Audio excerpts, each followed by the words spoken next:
नमस्कार प्रेक्षकांनो. नशीबवान मालिकेच्या आजच्या भागामध्ये इथे नागेश्वर घोरपडे गिरिजाला म्हणत असतो की 6 महिन्यांचा तर प्रश्न आहे. 6 महिन्यांनंतर तुझं हे जे नशीब आहे ना ते तुझ्याकडून हिरावून घेईन आणि तुला असं मुंगीसारखं उचलून बाहेर फेकून देईन. तेव्हा इथे गिरिजा म्हणत असते, ठीक आहे, बघूया मग तुम्ही मला 6 महिन्यांमध्ये कसं या घराच्या बाहेर फेकून देता ते. कारण 6 महिने आहेत ना अजून. 6 महिन्यांमध्ये 180 दिवस असतात आणि ते माझ्यासाठी खूप आहेत. या दिवसांमध्ये मी तुमचा हा जो खोटारडा मुखवटा आहे ना तुमच्या चेहऱ्यावरती, तो सुद्धा मी फाडून असा टराटरा किर किर करून टाकणार आणि तुमचा खरा चेहरा सगळ्यांच्या समोर आणणार. मग मी सुद्धा माझं नाव नाही सांगणार गिरिजा म्हणून, कळलं का? जोपर्यंत तुमचा खरा चेहरा सगळ्यांच्या समोर आणत नाही तोपर्यंत ही गिरिजा सुद्धा स्वस्थ बसणार नाही, असं ती नागेश्वर घोरपडेला म्हणते. त्याला जणू काही चेतावणी देते. तेव्हा त्या दोघांचं बोलणं इथे प्रभासने ऐकलेलं असतं आणि प्रभासला खूप आनंद होतो. तो म्हणत असतो की वा गिरिजा वा, किती छान पद्धतीने तू या नागेश्वर घोरपडेला उत्तर दिलेलं आहेस. म्हणजे नागेश्वर घोरपडे शेर आहे तर गिरिजा सव्वा शेर आहे, सव्वा शेर. आता इथे नागेश्वर, अरे गिरिजा पुंगी वाजवणार आणि तू नागोबा नाचणार रे. आता तुला धडा शिकवण्यासाठी इथे आता तुझ्यापेक्षाही वरचढ मुलगी आलेली आहे.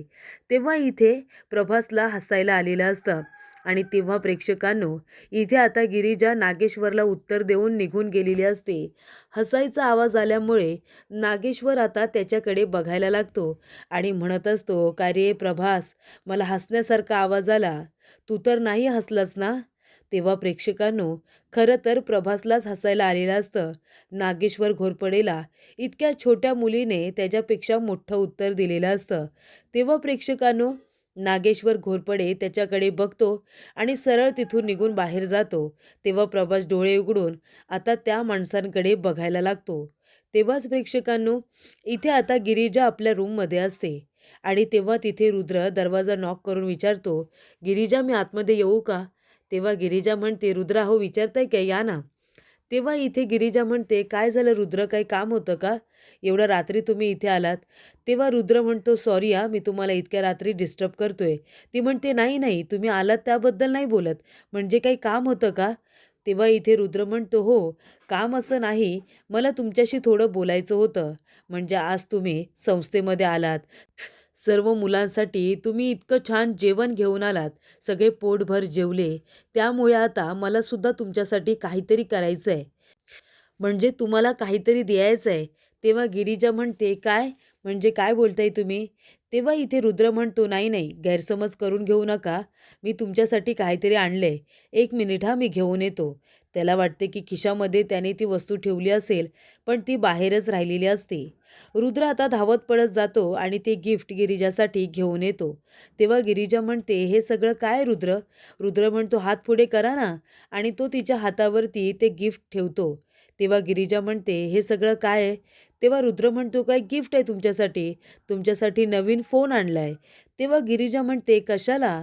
पण हा दुसरा काय आहे? तेव्हा इथे आता रुद्र म्हणत असतो, गिरिजा, एक तुमच्यासाठी फोन आहे आणि एक आपल्या मोनूसाठी. तुम्हाला जर मोनूबरोबर कधी गप्पा मारायच्या असतील तर त्याच्याकडे सुद्धा एक पर्सनल फोन हवा ना, म्हणून मी त्याच्यासाठी सुद्धा हा फोन घेतला आणि एक तुमच्यासाठी. तेव्हा गिरिजा म्हणते, रुद्र कशाला? माझ्याकडे हा माझा फोन होता ना. तेव्हा इथे आता रुद्र म्हणत असतो की काय बोलताय हे गिरिजा, तुमचा फोन हा आत्ताचा फोन आहे, त्याच्यामध्ये जास्त फीचर्स नाही आहेत. आणि महत्त्वाची गोष्ट म्हणजे मला तुम्हाला कधी व्हिडिओ कॉल करावासा वाटला किंवा तुम्ही मला कधी व्हिडिओ कॉल केलात तर आपण एकमेकांना स्मार्टफोनवरती बघू शकतो ना, म्हणून मी तुमच्यासाठी हा फोन घेतला आहे. कधी जर आपण एकमेकांपासून असे वेगळे असलो तर आपल्याला व्हिडिओ कॉल करता येईल ना, चॅटिंग करता येईल. तेव्हा प्रेक्षकांनो, इथे आता रुद्रने गिरिजासाठी आणि मोनूसाठी छान असे 2 मोबाईल घेतलेले असतात. ते खरं तर गिरिजाला खूप आवडतात.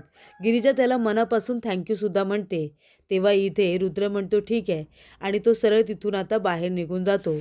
तेव्हा प्रेक्षकांनो, इथे नागेश्वर घोरपडे म्हणत असतो की काय मग सुभानराव, ह्या वेळेला तरी तुम्ही काम कराल की नाही?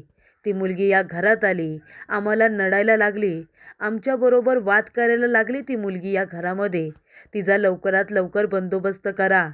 तेव्हा इथे सुभानराव म्हणत असतो की साहेब काळजीच करू नका. समधी इथे आता तयारी झालेली आहे. आज रात्रीच तिचं काम करतो की नाही बघाच तुम्ही. तेव्हा इथे नागेश्वर घोरपडे म्हणतो, मला फक्त ऐकायचं नाही आहे, तर मला इथे त्या गोष्टीची प्रचिती आली पाहिजे. तेव्हा काम झालंच पाहिजे. तेव्हा प्रेक्षकांनो, इथे आता सुभानरावने सगळी तयारी केलेली असते गिरिजाला मारण्याची. आजची रात्र तिची शेवटची रात्र आहे, असं त्याचं आता म्हणणं असतं. तर नागेश्वर घोरपडेने गिरिजाला मारण्याची सुपारी दिलेली असते, कारण गिरिजा त्याच्या रस्त्यातला काटा बनत असते. त्याचा खरा चेहरा गिरिजाला सगळ्यांच्या समोर, रुद्रच्या समोर सुद्धा आणायचा असतो. तेव्हा इथे याच गोष्टीची नागेश्वरला भीती वाटत असते. माझ्याबद्दलचं सत्य जर सगळ्यांना गिरिजाने सांगितलं तर माझी या गावामध्ये, तुळजापूरमध्ये जी काही दहशत आहे ती राहणार नाही, असं आता इथे नागेश्वर घोरपडे याला वाटत असतं. आणि तेव्हा प्रेक्षकांनो, इथे आता नागेश्वर सुभानरावला सांगतो की गिरिजाचं काम झालंच पाहिजे. तेव्हा प्रेक्षकांनो, इथे आता रुद्र म्हणत असतो, गिरिजा, मी तुम्हाला म्हणालो होतो ना, मी प्रत्येक वेळेला तुमच्याबरोबर आहे, मी तुमची प्रत्येक वेळेला साथ देणार. आणि रुद्रने जे प्रॉमिस दिलेलं असतं गिरिजाला, ते त्याने पूर्ण केलेलं असतं. जेव्हा इथे गिरिजाला एका अशा फोनची गरज असते की पुढे जाऊन तो फोन तिच्यासाठी फायदेशीर ठरू शकतो. एखाद्याचा व्हिडिओ काढण्यासाठी, एखाद्याचा फोटो काढण्यासाठी, तिला कुठलं बोलणं रेकॉर्ड करायचं असेल तर त्यासाठी सुद्धा इथे रुद्रने तिला तो मोबाईल दिलेला असतो. तेव्हा गिरिजाला खूप छान वाटतं जेव्हा इथे रुद्र तिला म्हणालेला असतो की हा फोन तुमच्यासाठी आहे, हा स्मार्टफोन आहे. तेव्हा गिरिजा मनातल्या मनात खुश होते. तिला असं वाटतं रुद्र किती चांगले आहेत ना. तेव्हा प्रेक्षकांनो, गिरिजाला आता इथे रुद्राबरोबर घालवलेले ते सगळे क्षण आता आठवत असतात. त्यानंतर इथे गिरिजा झोपलेली असते आणि तेव्हा इथे सुभानरावने सांगितल्याप्रमाणे नागेश्वरला इथे आता गिरिजाला मारण्याची तयारी सुरू केलेली असते.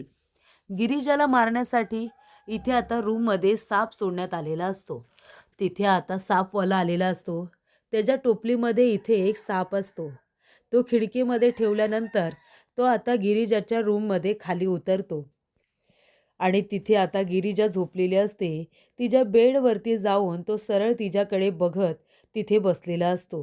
तेव्हा प्रेक्षकांनो, सापाच्या इथे फुसफुसण्याचा आवाज गिरिजाला गेलेला असतो. गिरिजा हळूच आपले डोळे उघडते. बघते तर काय, समोरच इथे आता साप फणा काढून बसलेला असतो. तेव्हा प्रेक्षकांनो, गिरिजा त्याला बघून खूपच जास्त घाबरते. तिचे डोळे मोठे होतात. तेव्हा इथे आता साप म्हटल्यानंतर आणि तो सुद्धा गिरिजाच्या समोर आल्यानंतर त्याला ती तर घाबरणारच असते. तो तो तो तिला चावतोय की काय असं आता तिला वाटत असतं. तर प्रेक्षकांनो, इथे नागेश्वर आता सकाळ झाल्यानंतर गिरिजाची वाट बघत असतो.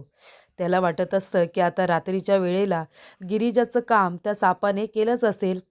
गिरिजा अजून कुठेही दिसत नाहीये, याचा अर्थ तिचं काम तमाम झालं असेल, असं इथे नागेश्वर घोरपडेला वाटत असतं.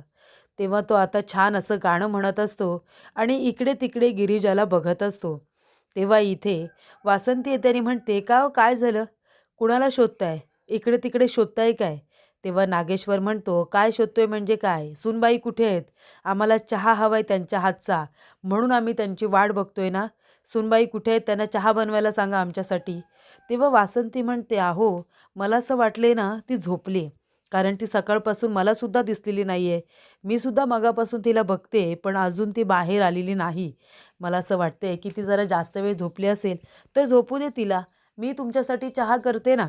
तेव्हा नागेश्वर म्हणतो, कशाला, आम्हाला त्यांच्या हातचा चहा प्यायचा आहे, त्यांना तुम्ही उठवा आणि आमच्यासाठी चहा बनवायला सांगा बरं. तेव्हा वासंती म्हणत असते, अहो, असं काय करताय, ती झोपले तर झोपू दे ना, मी चहा करते तुमच्यासाठी. नागेश्वर म्हणतो, अहो बघा जा, सूनबाई अजून उठल्यात नाही, त्यांची तब्येत तर ठीक आहे ना, ते विचारायला नको का, ते बघायला नको का. तेव्हा इथे नागेश्वर दरवाजा उघडतो आणि त्यानंतर बघतो तर काय, इथे आता गिरिजा बेडवरती पडलेली असते. तोंडातून फेस आलेला असतो, सापाने तिला चावलेलं असतं.